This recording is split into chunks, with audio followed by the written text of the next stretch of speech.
हम आपको अपना अनुभव बताते हैं। हमारे गुरुजी थे, मतलब है तो अभी भी, पर सशरीर वो भगवत धाम प्रविष्ट हो चुके। बड़े नामनिष्ठ साधु थे। उनको दुनिया से कोई किसी वस्तु की मांग नहीं थी। कभी उन्होंने जीवन में 2-3 जोड़ी कपड़े का संग्रह नहीं किया। एक जो वैष्णव वेश होता है वही पहनते थे, और कभी भी एक घर का खाया नहीं। भिक्षा मांगने जाते थे, माधोकरी मांग के लाते थे, घर घर से भिक्षा पाते थे।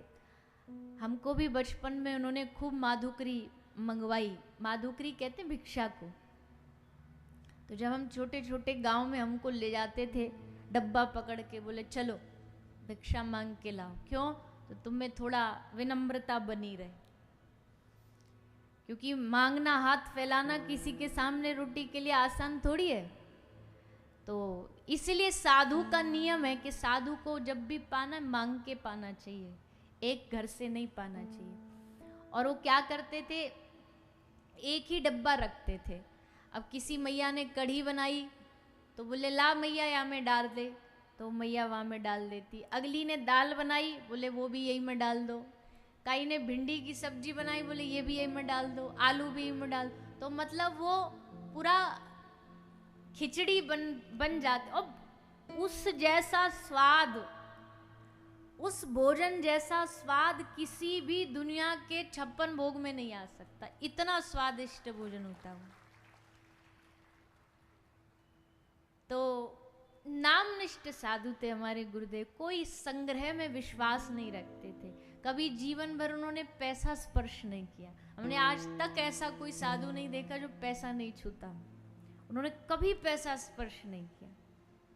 हम कई बार ये बात कथाओं में बता भी चुके हैं कि कभी कभी, जैसे हमने कहा ना, कभी कभी दिखाने के लिए लगता है भाई हम भी वैरागी बन जाएं। तो हमारे गुरुजी पैसा नहीं छूते, तो बचपन में हमको भी रोग लग गया था, हम भी नहीं छुएंगे। तब तक पता नहीं था, तब तक तो ऐसा लगा कि आसान है करना। मेरी उम्र रही होगी उस समय 8-10 साल की रही होगी। तो गुरुजी नहीं छूते, हम भी पैसा नहीं छूते, हम भी नहीं छुएंगे। अब भैया बच्चा तो बच्चा ही होता है। बीच बीच में मन करता टॉफी खाने का, वो चिप्स खाने का।